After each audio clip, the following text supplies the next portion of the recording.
You're listening to the Modern People Leader podcast, where we go behind the scenes with today's top HR leaders and work experts. We talk to them about how they've gotten to where they're at, what they do every day, and what they see coming next for the future of work. Hope you enjoy. Welcome to today's MPL Live session.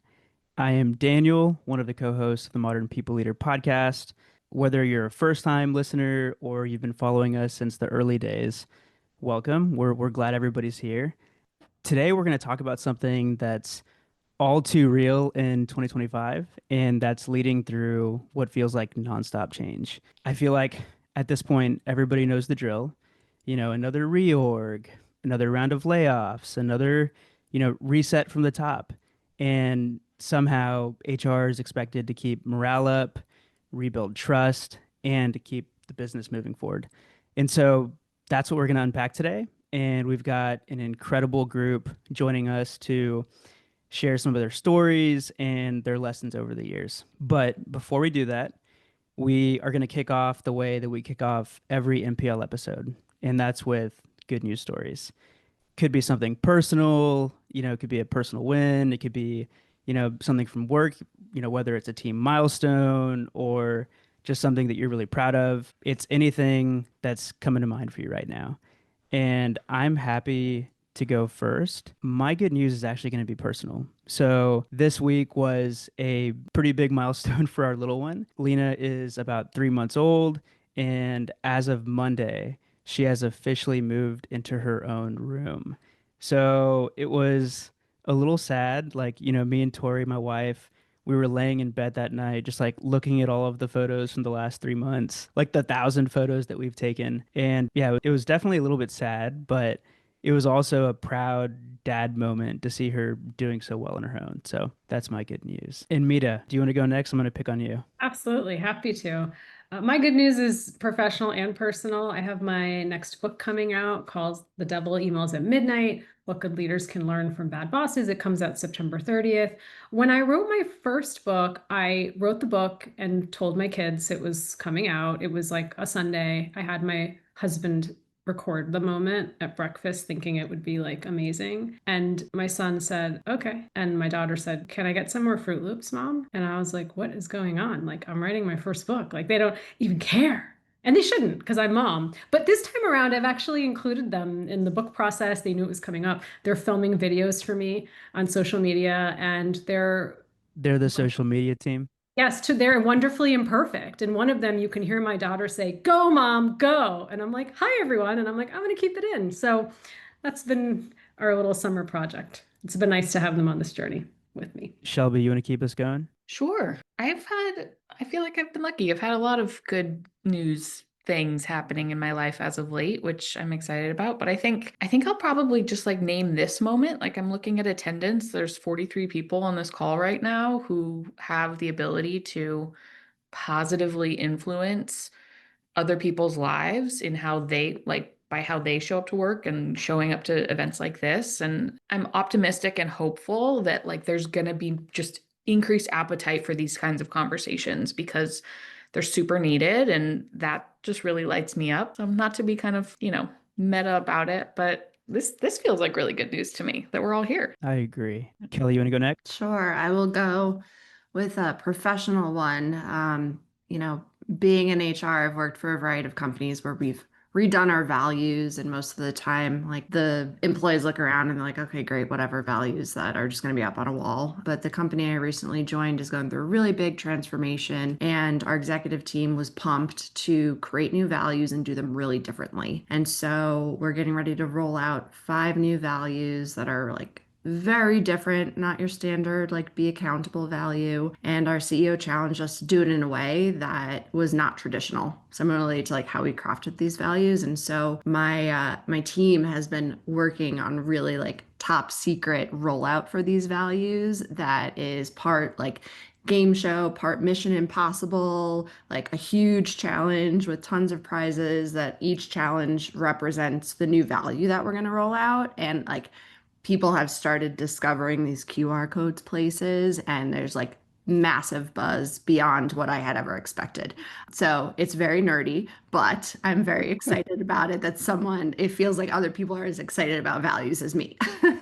Anytime there's buzz beyond what you expected, I feel like that's great news. And man, this is all super hard to beat. I've got two good news stories. I have personal and work, but I do agree that Shelby, your good news, I think is the real good news. But bringing something a little different, we're a couple of weeks away from school year starting in Austin, Texas. That's crazy to think that the summer just flew by. And while my daughters would kill me for saying this, like there's just something comforting about the predictability of the school year, that grind mode. And everyone knows what the schedule is. There's no questioning it. It's what we're doing. I'm looking forward to being back into the kind of the normal schedule. Work good news, MPL Live in New York City is a month away, y'all. Live events, whether virtual or in person, like they're my favorite parts of the Modern People Leader now. And having lived in Manhattan for 5 years, Monica, shout out, a former colleague of mine at Goldman is on this webinar.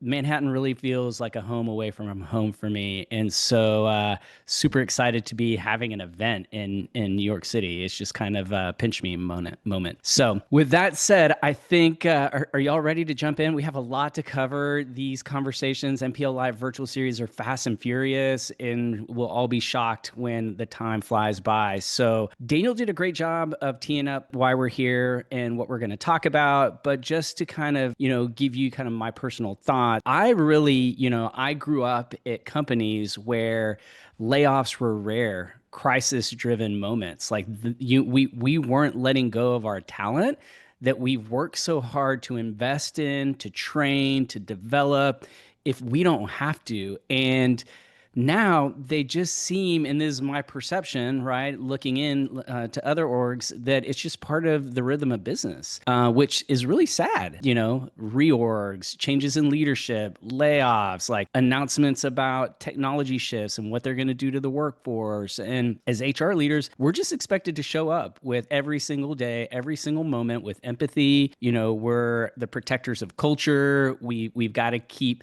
the business moving forward, and there's no HR for HR. Like that's something we talk a lot about on the MPL. And so to me, the reason why today's conversation is important is just that. Like HR leaders need help. And that's what we're going to dig into today. And we're going to look at what it really means to lead through constant change and do that in a way that's humane. Many times when there isn't even a playbook of, the types of change that we're having to deal with, think AI. And we're joined by three incredible leaders who've done this work firsthand. And so if y'all are ready, I'm just going to jump in, and I want to start with Shelby first. And so from your vantage point, Shelby, it feels like I want to know like what you're seeing, because to me, again, it seems like this is never ending change, that layoffs have become a norm. But it's not just layoffs. It seems bigger than that.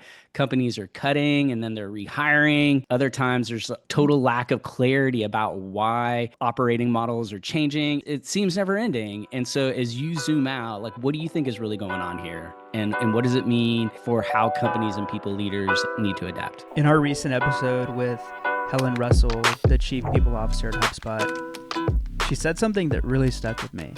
We're in this wild, wild west moment in HR tech. Teams are testing tools, experimenting with AI, and all of it's happening at lightning speed. But the real problem, most HR tools out there are clunky, outdated, and frustrating. They're stuck in 2019, and they just don't support HR's role as the driver of team performance and engagement. That's why I'm excited about Workleap. It's a simple, AI-powered talent management platform that keeps performance moving with one continuous rhythm of pull surveys, recognition, and performance reviews. No spreadsheet limbo, no year-end memory tests, just the right conversations happening at the right time. And it actually works with the stack that you already have. Slack, Teams, your HRIS. You get value from day one. If you want to see what modern HR tools can unlock for your team, just head to workleap.com and book a demo. And if you want to get 10% off, don't forget to select the Modern People Leader when they ask how you heard about them. Um, yes to all of those observations. And I think I'll kind of break that into a few parts just to kind of help round out my thoughts clearly, and tell me to double click on anything if I go a little fast here. But if I look at the last 2 years, and for anyone on the call, just for context, I'm a co-founder of Career Sandwich. My business partners and I help people leaders and folks going through transition moments, whether it be like layoffs. So you can kind of think of this as like really modernized outplacement, or even proactive coaching and support for individuals to kind of lead the horse to water and get them to sort of make some of these decisions on their own. So that's sort of context of where I'm coming to this conversation from. But the last 2 years has been really interesting because there's been a huge dissonance, right? Like there's the job report numbers, what you're seeing online, there's, tons of hiring going on, but the reality that people are living and what they're feeling every day felt super different, right? Why is it so hard to get a job? I got hired to X company and I got let go 3 months later. I know someone who literally got a promotion last Thursday and was let go on Monday, right? So that whiplash is super real and it's everywhere. But I'm also a big fan of, most generous interpretation, right? I don't think that the majority of leaders out there are actively trying to make our lives and employees' lives chaotic. I don't buy it. I think more people than not are trying to do the right thing. And so when I come at this from that lens, what I see is that there is a fundamental shift in what businesses want and need out of their workforce. And it looks super different than it ever has in the past. But because the businesses are going through the change in real time, you've got like parallel paths of employees going through these change curves and the businesses themselves going through these change curves, and neither party is really getting fully what they want. And I feel like we're slowly starting to come out of that. I actually printed out because I thought it was really well done. Satya, the CEO of Microsoft, they had layoffs a few weeks back, and he released a letter to the employees and to the world. And I'll just reference a few parts that I think are really sharp and showing that we're starting to put words to the change that the business wants. And when we do that, it becomes a lot easier for all of us to kind of wrap our heads around what's going on and like, okay, what is this new reality going to look like for us? So one part in particular that I thought was really interesting, he says, before anything else, I want to speak to what's been weighing on me heavily. What I know many of you are thinking about, the recent job eliminations. These are difficult decisions to make, ... And then he continues, I also want to acknowledge the uncertainty and seeming incongruence of the times that we're in. By every objective measure, Microsoft is thriving. Our market performance, strategic positioning, growth all point up to the right. We're investing more in CapEx than ever before, yada, yada, yada. And yet at the same time, we've undergone layoff. And then he goes to explain why that's their reality in the context of their business. And it was the first time that I had seen someone so pointedly name the thing that so many people had been feeling for 2 years. And so my most generous interpretation, just kind of to like put a bow on it, is that I think what's going on is the change is bigger than any of us can wrap our heads around right now. We have no idea what the future is going to look like. And knowing that businesses want more flexibility, more adaptability, quicker times to pivot, how can we support people to develop their own skill of navigating and coping with that change? Because that's going to be the thing that makes them resilient and able to actually thrive in our new reality. So that's a bit of a long-winded answer, but does that make sense? Yeah, it makes complete sense. I obsessively sought out that article and read through it. I think he called it the enigma of success. And I was like, that's an interesting way to position this moment you're in. And so I'm going to keep us moving. There's a lot of things in what you just said I want to unpack. I think we can do it along as we go through this conversation. Kelly, you're up next. And, I know you've had to make tough calls as a people leader. You've been in this game for a while. You've shared your story on the modern people leader. And so I know these decisions aren't made in a vacuum. And you've shared with us that for you, that they're not made in a vacuum. And so what's been the hardest part when you think about navigating the change you've had to navigate internally? What are the hardest components of that? And what do you wish others understood about the process? Yeah, I feel like this conversation is coming first full circle from when MPL first launched in 2020, and I was on to talk about like COVID layoffs.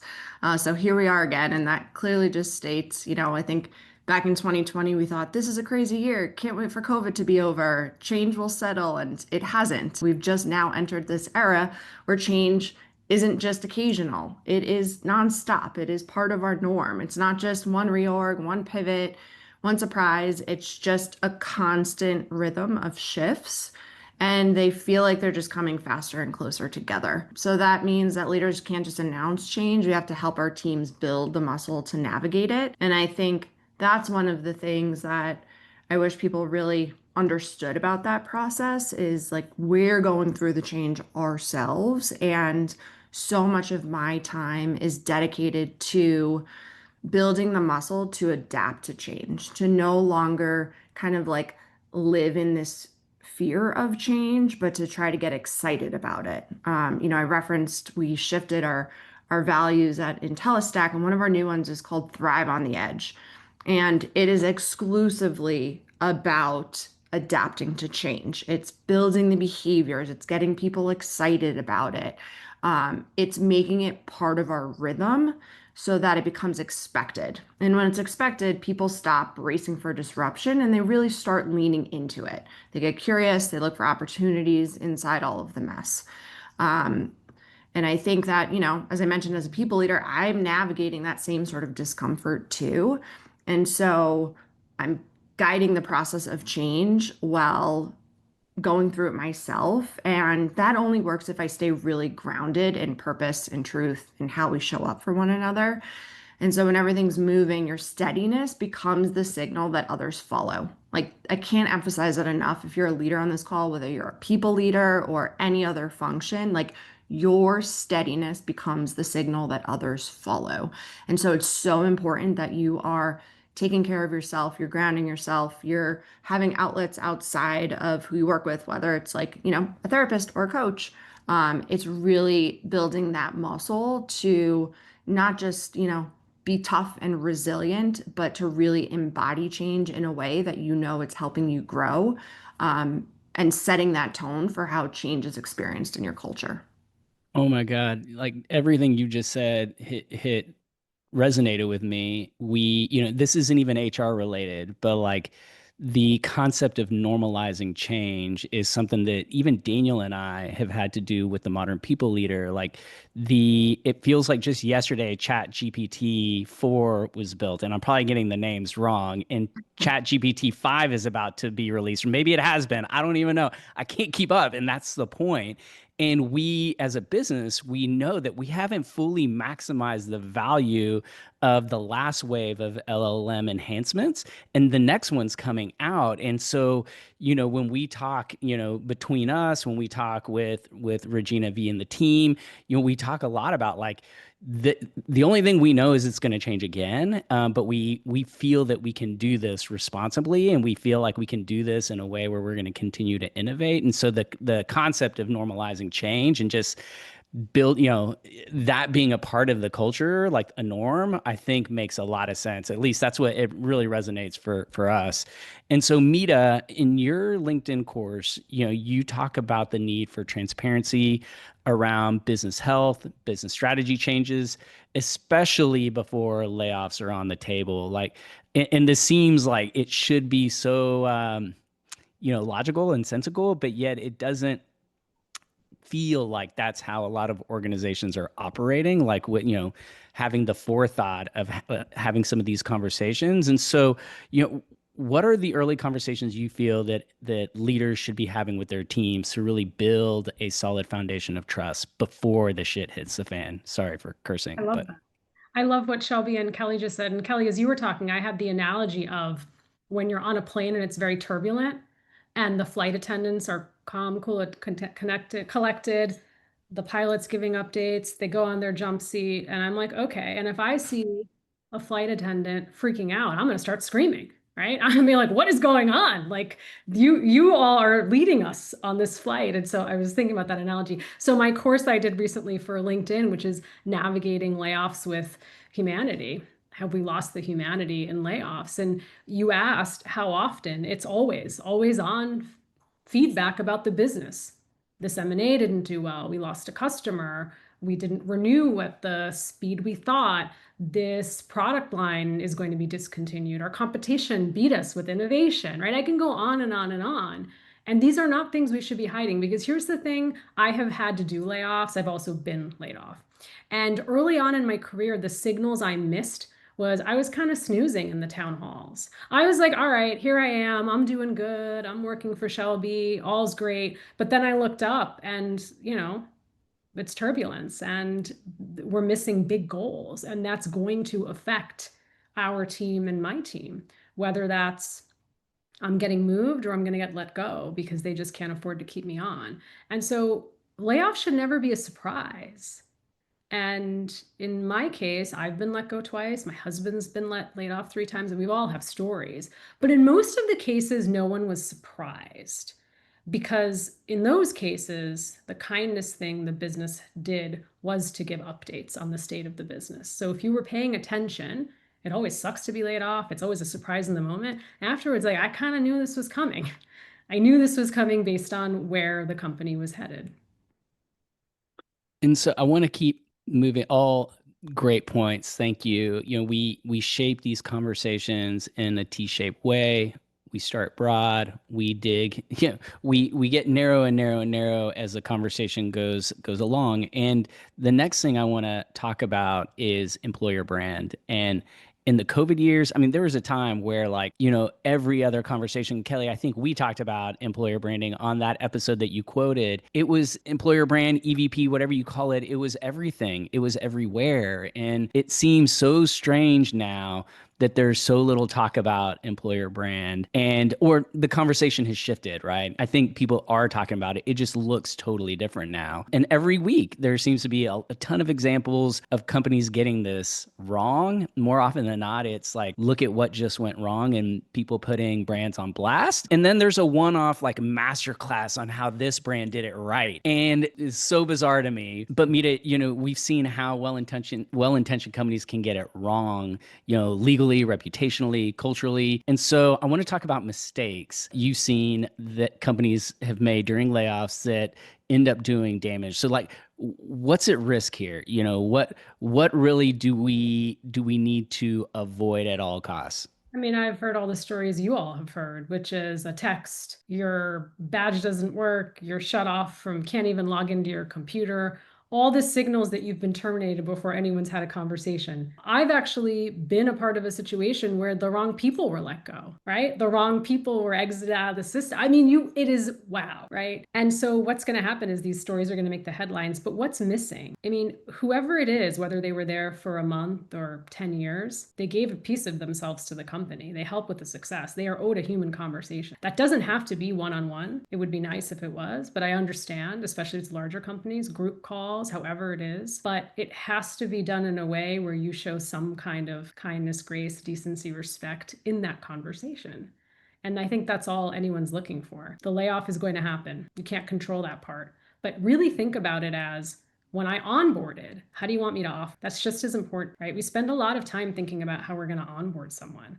And just because I'm being let go and I'm not leaving on my own doesn't mean that's not a form of offboarding. And so if you don't treat it with respect and kindness and in the most human way you can, I'm going to go to Glassdoor, I'm going to go on LinkedIn, right? The reviews will show up, right? And it will start to negatively impact your employer brand. And so I just, think about that in those hardest moments in people's careers. How are you going to show up for them in that 5 to 10 minute conversation really matters a lot. Yeah, I love taking that full employee experience view. It's, we talk about it in so many other contexts, on the podcast, in LinkedIn, we have a whole newsletter focused on, people ops as a product and looking at things through an employee experience lens. And I think that, like, if you do that, then you're also looking at, when people exit and what that looks like and what sort of experience, they're going to have. And so great points. Kelly, from the inside, when you're planning and communicating major changes, what are the moments that matter? Again, like, we can have an employee experience lens or,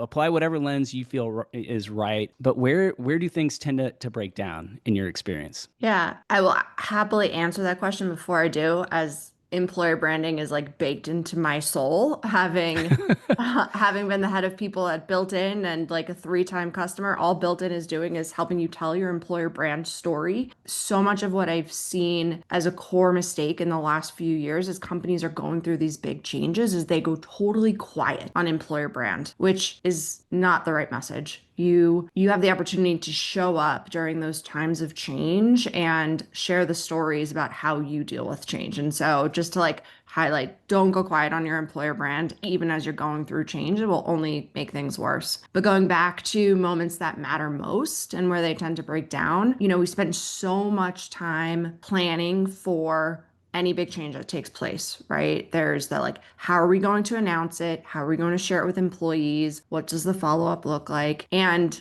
honestly, it's every moment in between that matters 10 times more. It's the time before you hit send on that email announcement that's going out. It's the hallway conversations that take place after the all hands. One of the big ones, it's the very first one-on-one where a manager has to set the sense of change with their team. That's where trust either gets reinforced or eroded. And that's where things break down most often. We spend so much time in the like big picture prep and not enough time in the details. And I think that's where I've seen companies either fail or thrive is when they're also spending as much time in those in-between moments. I think leaders overestimate how much clarity people have and understand how much they need. We can, fail to forget that we've been involved in every single one of these conversations, but it's probably 20 hours worth of meetings that we are now communicating a change to in just 30 minutes. And there's a lot of details that get left out.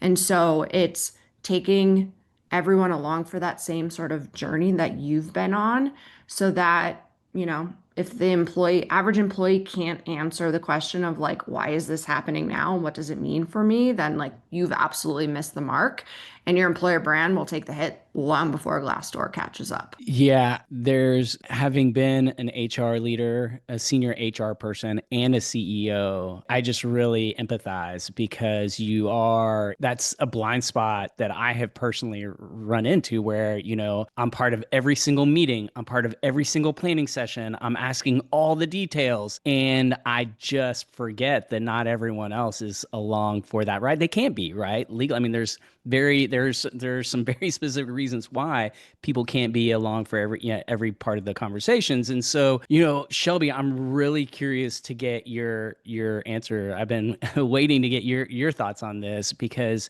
this is literally how you help your clients. And so if someone came to you and they said, look, we think we might have to do a layoff and this is coming fast, like what would be the very first thing you have them consider? Or like, what is that playbook for like, okay, here's how we're going to need to start processing through these questions you have? I was just saying Kelly and Mita's answers previously actually just tee this up really nicely. One of my favorite conversations that we've ever had on the podcast was with Melanie Naranjo. She put something so simply. HR isn't about optimizing for compliance. It's about optimizing for people, for culture, trust, and workplaces where folks actually want to stay. That's why I'm such a fan of what Melanie and her team at Ethena are building. A couple years ago, she summed it up perfectly on the show. Think about all the required stuff in life that isn't fun. Applying for a driver's license, filling out financial aid forms. Now, imagine if those processes were easy, even enjoyable, and you actually learned something from them. That's what Ethena does for compliance training. They take on the tough topics like harassment prevention, workplace violence prevention, code of conduct, and make them actually engaging. Unlike the boring, outdated trainings that frustrate employees and executives alike, Ethena delivers content that's modern and impactful.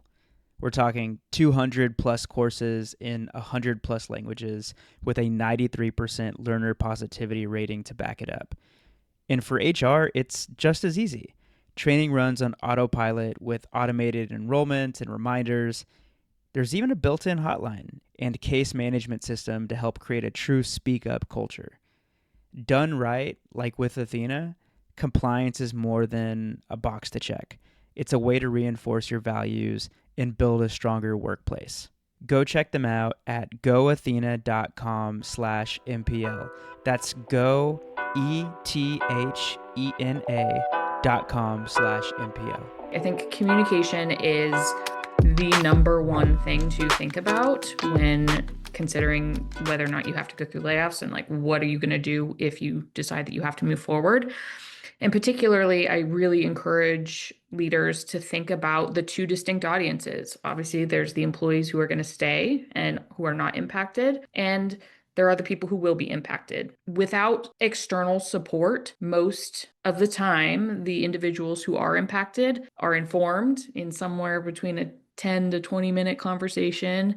You know, we do our best, to Mita's point, to make it as humane and respectful and kind as possible, but obviously there's legal constraints. You can't like totally, make it super customizable every time. There are limitations there. And then once that conversation's over, more often than not, that person is sort of like on their own. Like it's sort of a cold end, and then they are left to their own devices to paint the picture of like what happened, and they have to do the self-reflection. Like, did I see this coming, to Mita's point? And where do I go from here? And when people are left to their own devices, they're going to come up with their own stories.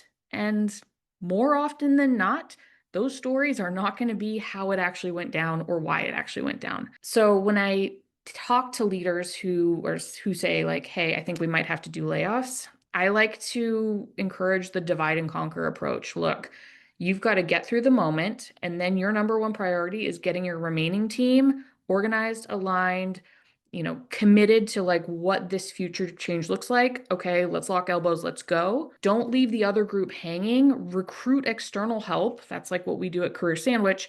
Let us take the weight of the people who have been impacted and help make that landing soft and make them, walk them to water and help them see, okay, here's where I can go from here. This change might actually be a good thing for me. All sorts of different things that we can unpack there. That's what I would say. Like, there's two audiences. Don't only look at one, like really consider both, because they both add to Kelly's point, your employer brand, and they both deserve respect and care and all of the things that we've been. I think that's a perfect way to tee up the next section or segment of the conversation, which is like, okay, who are we supporting and how do we do that in a better way? And, first, in the two groups, we're supporting that we're going to cover the people leaving and then the people staying behind, which again, often not a lot, so much thought is put into the former that the latter, it's kind of like we're flying by the seat of our pants. And so for those that are leaving, let's start here. I have been involved with reductions at companies that were like collecting the Blackberries. That tells you the era when I was doing this, but we're collecting the IT stuff. There's a checklist or someone at the elevator meeting you and walking you to get a box that you're putting stuff into. I've seen, hey, you've got 2 weeks and this is the reality of the situation. What you see is what you get. Thank you for your service.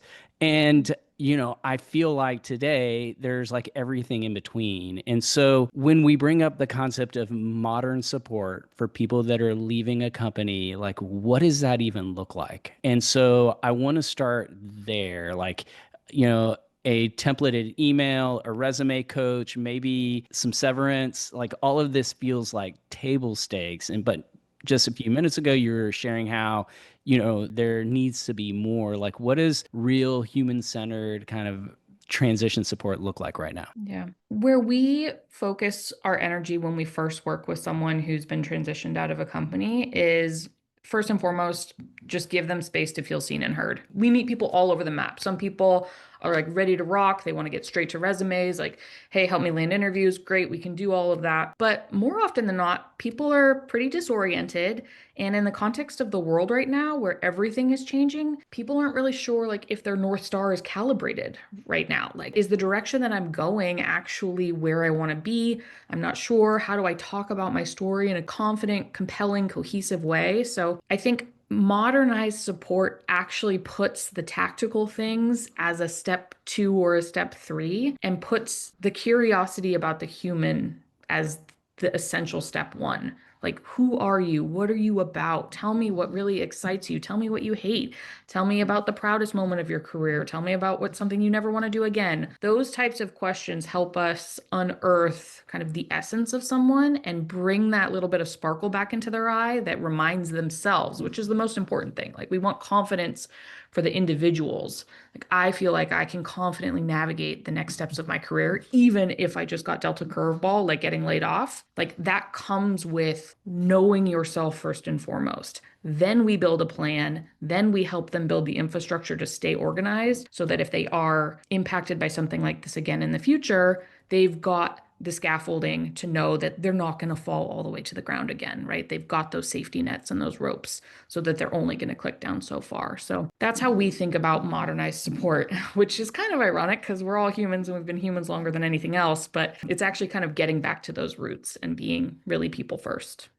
Got to get back to those roots. Mita, as a leader, how do you balance being empathetic with being clear when you're having to let someone go? Like, that's another thing that can be really tough. And I have a lot of empathy for the people out there that are navigating these changes real time at the moment. And so what advice do you have on that point? I'm going to challenge my own thinking because I used to think those two things are separate. Isn't, if I'm clear, I'm empathetic? Isn't that what I want when I am being in a layoff conversation? I'm the person being let go. Clear, right? I once had a layoff where the person laying me off was, I'm so sorry. I can't believe I have to do this. This is going to be a shitty week. I have so many conversations. Made it all about her. It's like, do you think I give a freak? No, I don't give a flip. I'm the one losing my job. So if we had communicated the whole time, yeah, I mean, it's wild. I've had people cry. I've had to coach leaders where they're crying when they're laying people off. Don't make it about you. Make it about the person being impacted, right? And we've had to do this, many of us, go cry after, go cry before, get emotional, right? It's really hard to be, and it's not at all minimizing the person who's lost the job. But as you all have done, like many of whom are listening in too, it's a lot of work behind the scenes and it's exhausting because you're like, wow, I have to let these people go. But going back to the clear part, if you have been clear all along in communicating the state of your business, when you have this conversation, it's a concise one. It's not an explanation. It is, due to the change in business, your role is being eliminated. And then it is going to all the things that you're going to offer. We're going to provide you career sandwich, right? Most of the times people are in a fog. So the easiest thing you can do, even if it's not a surprise, is you've got the document, you've got the Google Doc, you've got the PDF, go log off, here's the checklist. And then they'll get, maybe there's like a alumni Slack group. There's things happening on LinkedIn where people are shouting out talent that's been let go. There's career sandwich. There are all these things. And then the final thing is, I mean, for me, when I've had to let people go and I've had good relationships with them, I've let them process and reached out maybe a month later. When I feel like I've given them enough space and time, sometimes they respond. And if they don't, that's okay. And if they do respond and I can help, I will commit to my word and help if I can help and I want to help. That's also the worst thing. Don't say you're going to help and then ghost somebody, right? If you're going to help, you can be a reference or you can connect them to Kelly because she has an opening, great. But stick to your word and follow through on what you said you would do. So important. Yeah, I love that. You know, most of the time people are in a fog. Like, that's certainly how it's felt when I have been on my side delivering the communication. It seems like hard for everyone to show up in that moment because I think fog is just a great way of putting it. And so we're a little behind on time. I want to make sure that we get to Q&A, but I also want to make sure that we don't fall into the trap that Shelby mentioned earlier and that we don't have time to talk about the people that are staying behind. And so, Kelly, you've been on the front lines of these moments. What's something that you've seen work well? And then on the flip side, what's something that maybe didn't work out the way that you thought it would when trying to support people through transitions out of the business? Yeah, I think doubling down on Mita's point earlier, you never want anyone to be surprised. And so transparency is key. I think another piece is, you rarely hear about a company when, someone has even voluntarily resigned and been like, man, that offboarding experience was the best experience I've ever had. We just don't place a lot of emphasis on that. And so if you can't get a voluntary offboard correct, you're definitely not going to get an involuntary one correct. And so placing a little bit more emphasis on what you want that person to walk away feeling. And it's not always going to be super peachy, but how can you make it 20% better, 20% more thoughtful? And I think some of the things that I've seen really work well is, if possible, give choice. I think if there are various packages that you're offering or career transition services, like there's an investment that you as a company are making. And, oftentimes you can choose exactly where that investment is going. But if people are given a choice of like, hey, do you want us to set you up with career transition, or do you want to add an extra 2 weeks to your severance? Like that might not work for all companies, but where possible, you can give choice.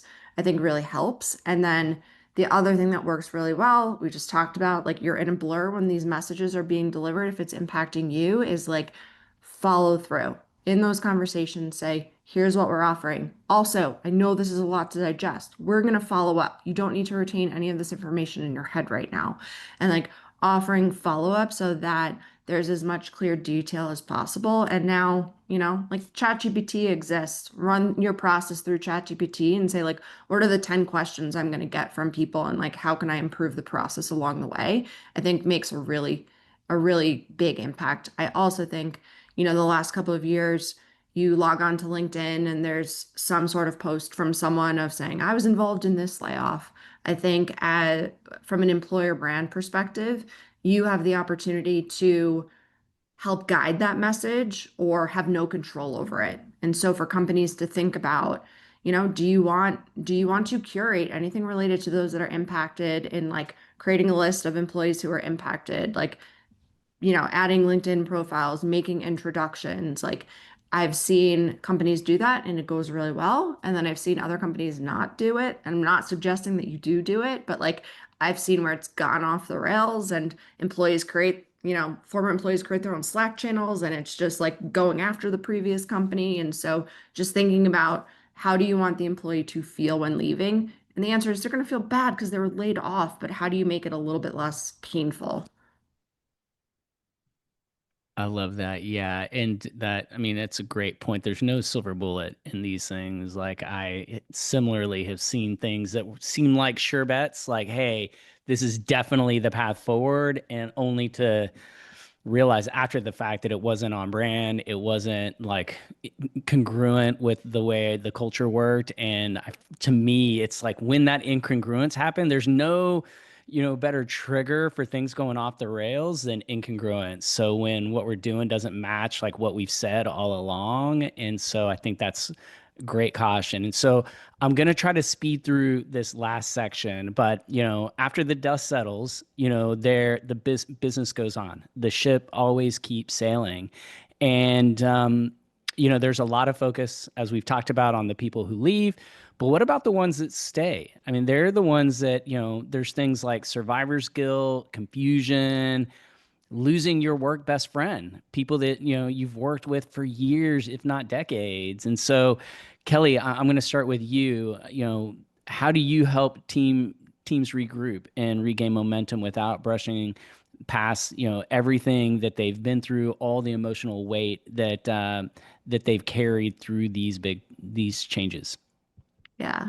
Not a knock on you, Stephen, because I know this conversation can continue for a long time, but I think this scenario right here, we're like, oh, we have a short amount of time. Now we're going to talk about survivors. is so Yeah. often how leadership teams think about like prepping for these conversations. And, we had our prep call and Shelby and I were going back and forth talking about this. And there's so much effort placed on how do the exiting employees feel, and not enough time and space placed on the survivors, for lack of a better description, and how we're supporting them, knowing that they're also processing a massive change.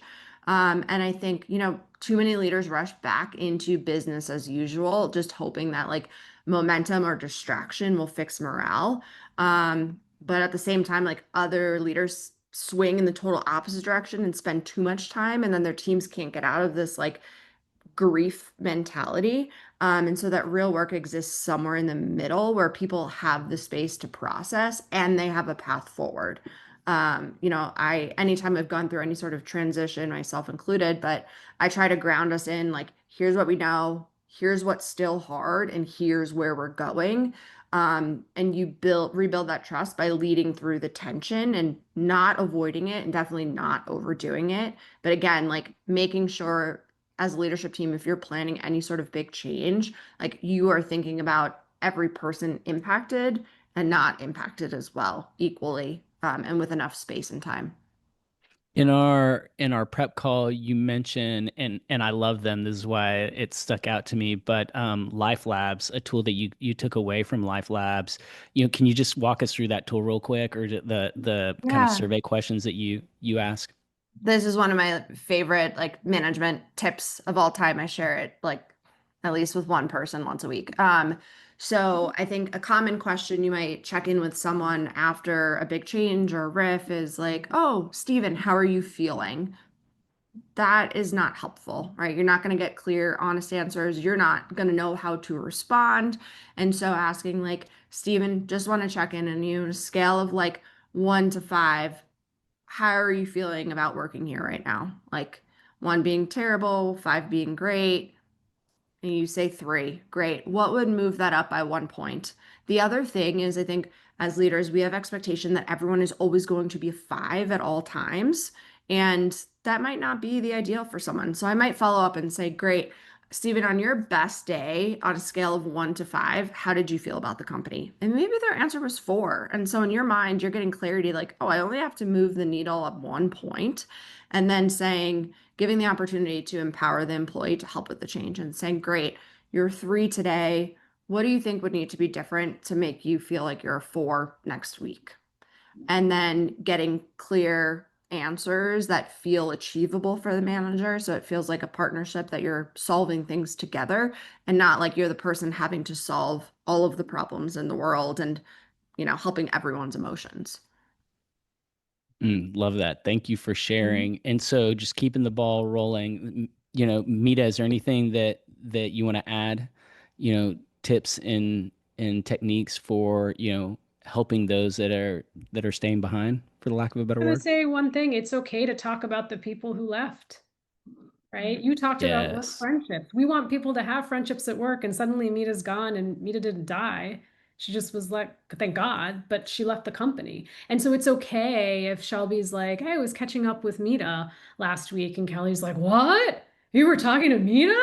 Mita who we let go? And you're like, no, like I think allowing people space to grieve, and I love the question Kelly asked, but like, yeah, there's gonna be grief, and you just can't pretend that it didn't happen. And I also find so fascinating this whole ghosting, cutting off relationships, leaders who don't encourage continued relationships with the people who were let go, especially as Stephen, you had said earlier, we might get rehired, right? We might actually become the boss back at the company or bring someone else along with us. And so just to really think about this, like how do you help people still honor those relationships they built at your company? And I think, whether it's working with Career Sandwich and a lot of companies I've seen creating Slack groups, alumni groups, right? So there's ways for people to still keep in touch with each other.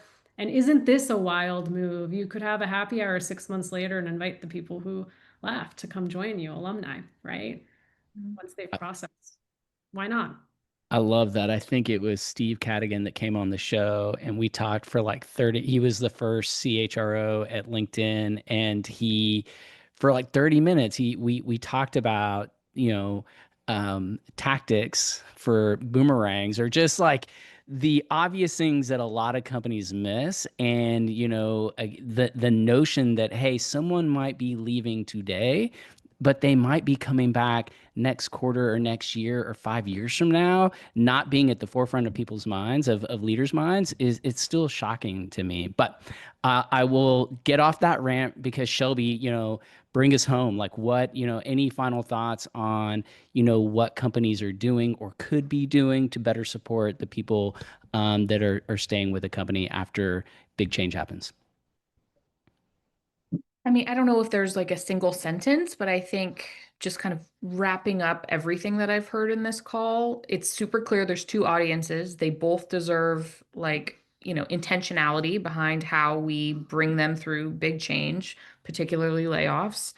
And then knowing that, like, how do you just bring this human first approach? Like Mita's example of like, whoa, wild idea, happy hour. It's like, it sounds wild, but like, how did we get here? How did we get to a point where something as simple as that feels so progressive? It's bonkers to me. And just bringing more of that energy to the table. This stuff is not expensive. This stuff is not, huge, doesn't require a ton of overhead or logistical, whatever. There's a ton of opportunity to address the thing and talk about the thing and not shove it in a corner and pretend like it didn't happen. Like that's when things get awkward. That's when the tension rises. That's when, people feel like they want to explode, right? And instead, like if we just name what's going on and we do it with respect and kindness, and then I feel like we can all finally be HR that we've always wanted to be, which is actually in service of people and not just in service of a process. Like that is what we're trying to do. So that would be that'd be my say. Mic drop.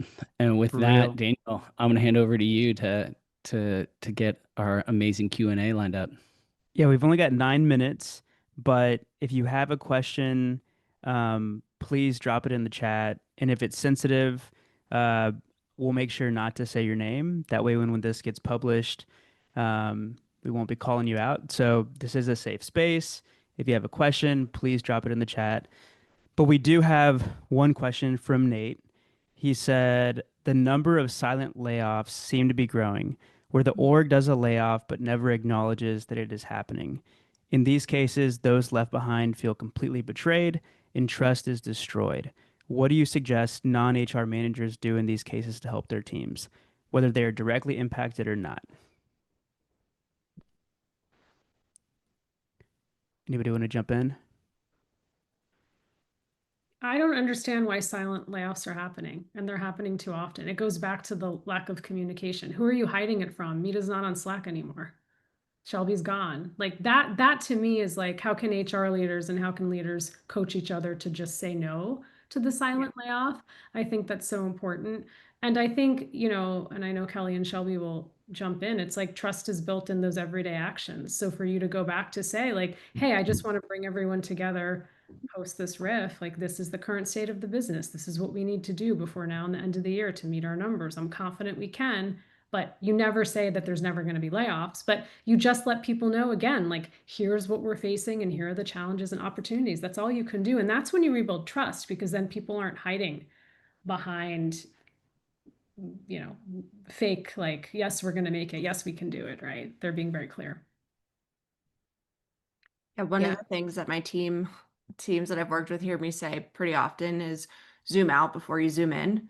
And so my response to that question is actually going to be to zoom out and say, how are you dealing with any exits in the business? Like, what is your process? What does the offboarding experience look like for someone, and solving that? And if you're not being consistent then and doing silent layoffs, your process is already broken because you're not communicating in an authentic way when somebody's leaving, regardless of if it was their decision or yours.